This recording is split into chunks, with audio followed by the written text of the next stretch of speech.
ધારેતી નામ ધર્મ, આપણે ધારણ કરીને એનું નામ જ ધર્મ.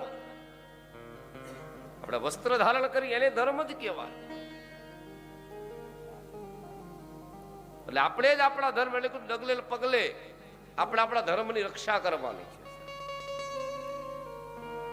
આજે તમે આ યાત્રામાં જોડાયા છો, તમારી સાથે નાના નાના સંતાનો પણ આવ્યા છે.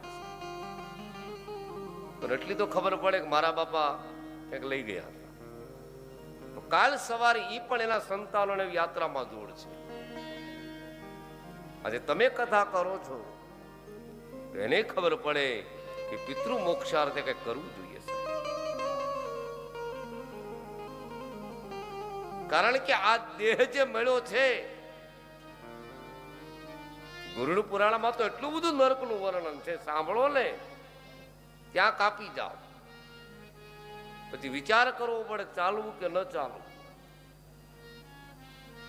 પણ કલયુગની અંદર જે તમને સતયુગ, દ્વાપર, ત્રેતામાં જે ભક્તિ કરતા, જે તપ કરતા જે ફળ મળતું, કેવલ ફળ ક્યાંના તો કે કીર્તનથી મળી જાય,